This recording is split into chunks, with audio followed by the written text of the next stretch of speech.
வணக்கம். இந்த உலகமே இன்னைக்கு கொரோனாவை பார்த்து பயந்துட்டு இருக்க இந்த நேரத்தில் மொத்த உலகத்துக்கும் முன்னோடியா பாஜக தலைவர் மோடி நம்ம நாட்டு மக்கள்கிட்ட 9 மணிக்கு லைட் ஆஃப் பண்ணிட்டு 9 நிமிஷம் விளக்கேற்றி டார்ச் அடிங்க அப்படின்னு சொன்னதனுடைய அறிவியல் பின்னணி என்ன அப்படிங்கிறத தான் நம்மளுடைய சும்மா தட்டி விடுமாமே இந்த பகுதியில் நாம் பார்க்க போகிறோம். இது உங்கள் சுழியம், நான் உங்கள் கோப்பா.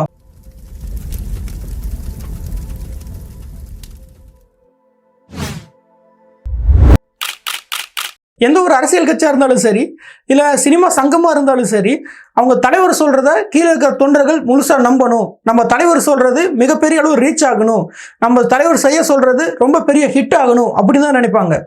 அந்த வகையில் கைத்தட்டுறதை மோடி ஏதோ ஒரு காரணத்துக்காக சொன்னாலும் அந்த காரணத்தை அப்படியே டைவர்ட் பண்ணி வேற ஒரு விஷயத்துக்காக ப்ரமோட் பண்ண தொண்டர்கள் இப்போ விளக்கேற்றி டார்ச் அடிக்கிறதுக்காக மிகப்பெரிய விஞ்ஞானிகளோட கலந்து ஆலோசிச்சு அதுக்கான பேக்ரவுண்ட் ஸ்கோப் என்ன அப்படிங்கிறத கண்டுபிடிச்சி சொல்லியிருக்காங்க. அதெல்லாம் என்னென்ன, அது என்ன ஸ்கோப் அப்படிங்கிறத தான் நம்ம இன்னைக்கு இந்த பகுதியில் பார்க்க போகிறோம். ஃபர்ஸ்ட் அவங்க என்னென்ன மெசேஜ் எல்லாம் ஃபார்வர்ட் பண்ணிட்டு இருக்காங்க அப்படின்னு பார்ப்போம்.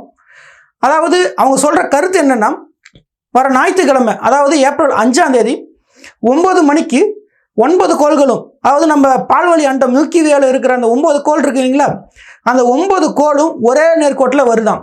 அந்த ஒரே நேர்கோட்டில் வரும்போது அது ஒரு கோள் அப்படிங்கிறதே வந்து மிகப்பெரிய எனர்ஜி. 9 கோளும் ஒரே நேர்கோட்டிலே வந்தால் மொத்த எனர்ஜியும் ஒரே இடத்துல ஸ்டோர் ஆகுது. அப்போ நாமளும் வந்து விளக்கேற்றி எனர்ஜி அதிகப்படுத்தினா அந்த எனர்ஜி எல்லாம் சேர்ந்து கொரோனாவை கொன்றும். இது ஒரு மிகப்பெரிய அறிவியல் தத்துவம். அடுத்து ரெண்டாவது என்ன தத்துவம் சொல்லியிருக்காங்கன்னா, லைட் ஏற்றும் போது அதுலேருந்து வரக்கூடிய புற ஊதா கதிர், அதாவது அல்ட்ரா வயலட் ரேஸ், அந்த அல்ட்ரா வயலட் ரேஸ் எல்லாம் சேர்ந்து ஒரே நேரத்தில் நிறையா பேர் லைட் வச்சோம் அப்படின்னா அது ரொம்ப அதிகமாகி நம்ம பூமி அப்படியே கவர் பண்ணி கொரோனாவை ஃபுல்லாக கொன்றும். இதெல்லாம் தான் ரெண்டாவது.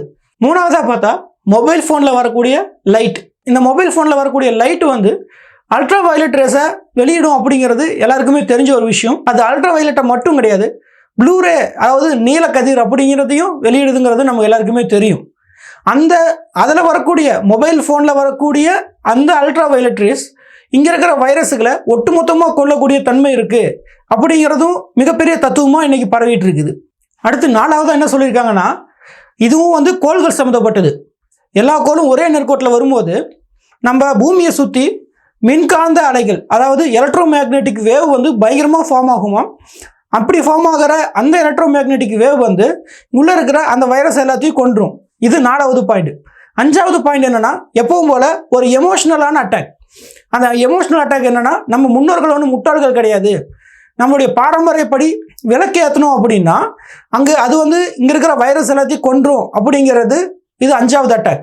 இந்த 5 பற்றியும் இதுக்கு பின்னாடி இருக்கிற உண்மையான அறிவியல் என்ன, இதுக்கும் இந்த வைரஸ் ஆக போகிறதுக்கு ஏதாவது சம்மந்தம் இருக்கா அப்படிங்கிறத நம்ம இன்னும் தெளிவாக பார்ப்போம். ஃபர்ஸ்ட் அவங்க சொல்லியிருக்கிறது எல்லாமே பார்த்தீங்கன்னா ஒரு பெரிய சயின்ஸ் ரிலேட்டடாக இருக்குது. இதுக்கு முன்னாடி அவங்க கை தட்டுறதுக்கு நிறைய சொல்லி பல்பு வாங்கினது மாதிரி இந்த டைம் பல்பு வாங்கக்கூடாது அப்படிங்கிறதுக்காக சயின்ஸ் கூட எல்லாத்தையுமே ரிலேட் பண்ணியிருக்காங்க.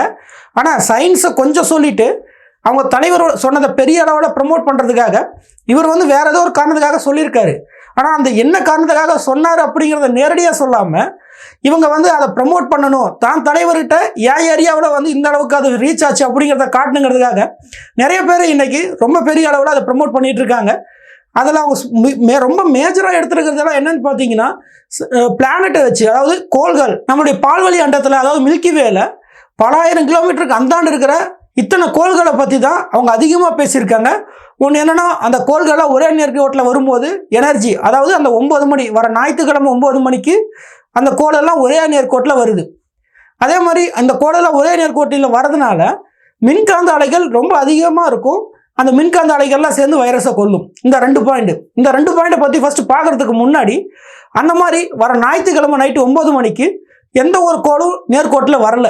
இதை நான் சொல்லலை, மிகப்பெரிய அளவிலான ஆராய்ச்சிகள்லாம் நடத்தலை, விண்வெளி சம்மந்தப்பட்ட நிறுவனங்கள் நிறைய சொல்லியிருக்காங்க. வர 2492வது வருஷம் மே மாதம் 6ஆம் தேதி சுமார் 1.9 செகண்டுக்கு தான் இந்த கோள் எல்லாமே ஒரே நேர்கோட்டில் வருதுன்னு அவங்க சொல்லியிருக்காங்க. ஏன்னா அவங்க இப்போ இருக்கிற கோள்களுடைய இப்போ இருக்கிற நிலை என்ன, இதுக்கப்புறம் அது எப்படியெல்லாம் மாறும், எங்கெங்கெல்லாம் ட்ராவல் பண்ணும், எந்த மாதிரி பொசிஷனுக்கு வரும், எந்த நேரத்தில் ஒரே நேர்கோட்டில் வரும் அப்படிங்கிறத அவங்க ஏதோ சின்ன விஞ்ஞானிகள் அவங்க அறிவுக்கு ஏற்றின மாதிரி அவங்க ஒரு சின்ன கணக்கை போட்டு கண்டுபிடிச்சி வச்சுருக்காங்க. ஆனால் நம்ம பெரிய அறிவாளிகள் என்ன சொல்கிறாங்கன்னா, இன்னைக்கு அதாவது ஞாயிற்றுக்கிழமை நைட்டு 9 மணிக்கு இது எல்லாமே ஒரே நேர்கோட்டில் வரும். அது வந்து 9 நிமிஷத்துக்கு இருக்கும்.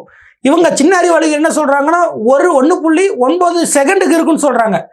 நொடி இப்படிங்கிறதுக்குள்ளே போயிடும். ஆனால் இவங்க என்ன சொல்கிறாங்கன்னா 9 நிமிஷத்துக்கு இருக்குன்னு சொல்கிறாங்க. அவங்க சொல்கிற மாதிரி இந்த மாதம் ஆகாயத்தில் ஏதாவது மாற்றம் நடக்குதான்னு கேட்டால் நடக்குது.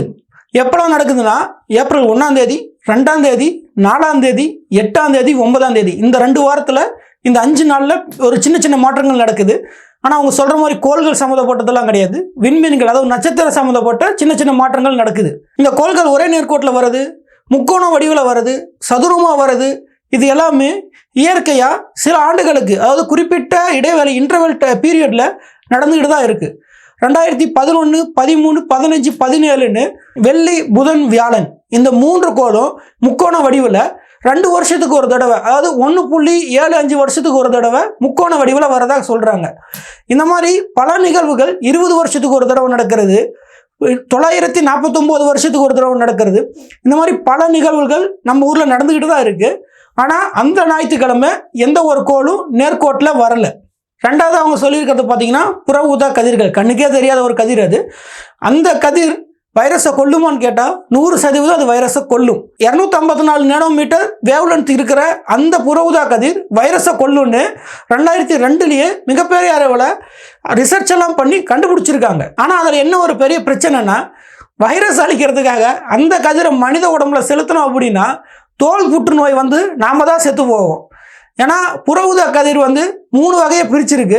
நம்ம எப்படி ஒரு மார்க்கெட்டில் காய்கறி வாங்கினா நல்ல தரமானது, ஒரு நடுத்தரத்தில் இருக்கிறது, இல்லை கொஞ்சம் தரம் கம்மியாக இருக்கிறதுன்னு பிரிக்கிறோம்ல, அந்த மாதிரி 3ஆக பிரிச்சிருக்கிறாங்க புற ஊதா கதிரை.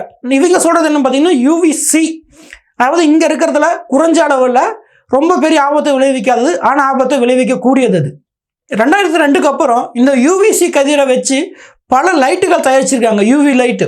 இந்த UV லைட் எதுக்குன்னா நீங்கள் இப்போ ஒரு பெரிய ஹாஸ்பிட்டலுக்கு இப்போ இருக்கிற காலகட்டத்தில் கூட நீங்கள் பெரிய ஹாஸ்பிட்டலுக்கு போனீங்க அப்படின்னா அங்கே ஒரு ஆட்டோமேட்டிக் ரோபோ இருக்கும். அந்த ரோபோ என்ன பண்ணிட்டு இருக்குன்னா தரையை சுத்தம் பண்ணிட்டு இருக்கும். அந்த தரையை சுத்தம் பண்ணும்போது அந்த ரோபோ கீழே பார்த்தீங்கன்னா ஒரு ப்ளூ கலரில் வெள்ளை கலர் கலந்த மாதிரி ஒரு லைட்டு தெரியும் நமக்கு. அந்த லைட்டு தான் வந்து UVC கேட்டகரியில் இருக்கக்கூடிய ஒரு லைட்டு, அதாவது ultra violet C category light.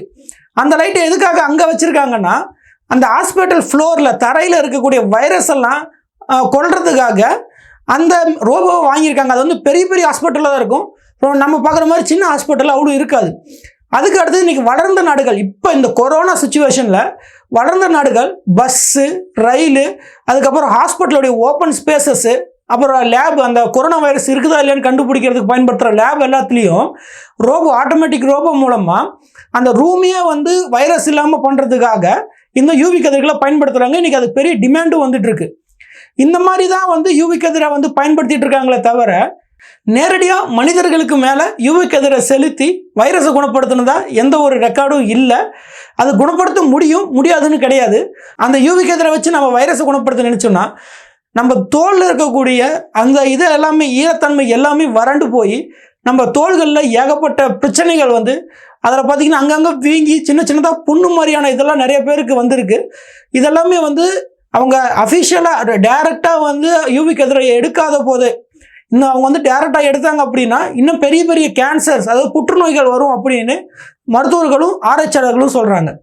அடுத்தது ஃபோனில் வரக்கூடிய UV ரேஸ்.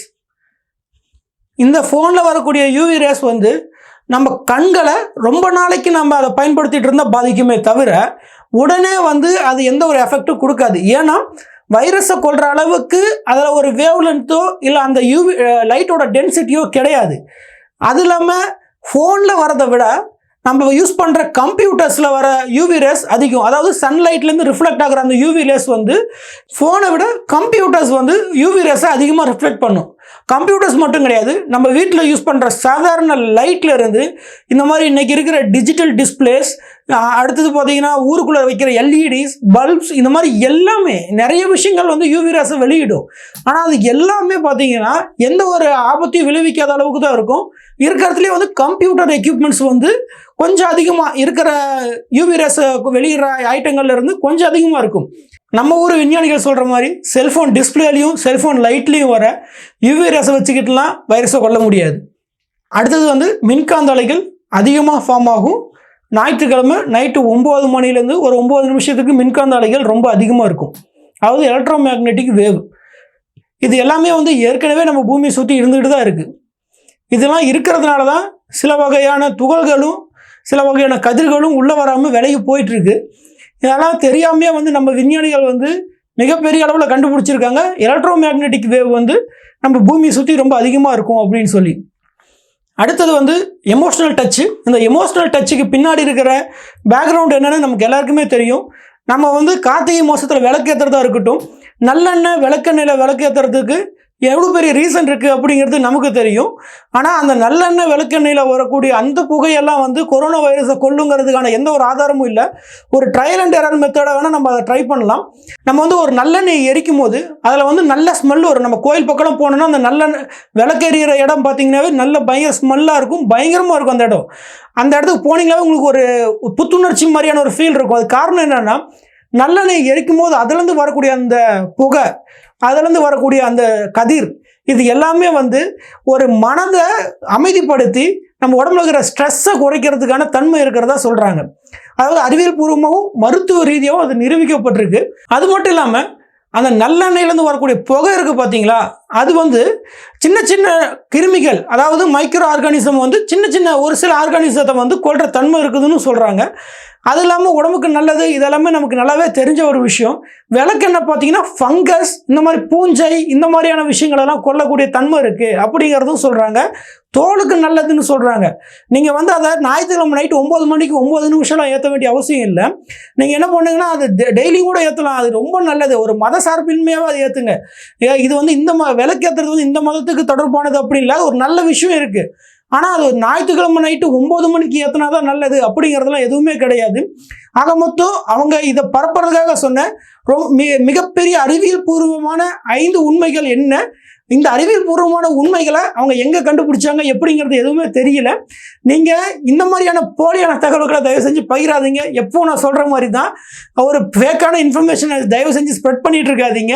அதுக்கப்புறம் வெளியில் வந்து கைத்தட்டி கும்மால் அடித்து கொண்டாடின மாதிரி நம்ம ஆட்கள் வந்து நல்லா எண்ணெயை ஊற்றி ஊருக்கு வெளியில் ஊட்ட எரிச்சாலும் எரிப்பாங்களே தவிர இதை வைரஸை கொள்றதுக்கான மிகப்பெரிய முயற்சியெல்லாம் போக மாட்டாங்க. இந்த 5 அறிவியல் பூர்வமான உண்மைகளை பற்றின பல தகவல்களை கீழே இருக்கிற டிஸ்கிரிப்ஷனில் நான் வெப்சைட்ஸ் லிங்க்ஸாக கொடுத்துருக்கேன். நீங்கள் இதை பற்றி நிறைய தெரிஞ்சுக்கணும் ஆர்வம் இருந்தால் அதை பற்றி நிறைய படித்து தெரிஞ்சுக்கோங்க. குறிப்பாக இந்த சயின்ஸ் கோள்களை பற்றின இயக்கம், அது எப்போ நேர்கோட்டில் வருது, இந்த மாதிரி இன்ஃபர்மேஷன்ஸ் அதில் நிறையாவே இருக்குது.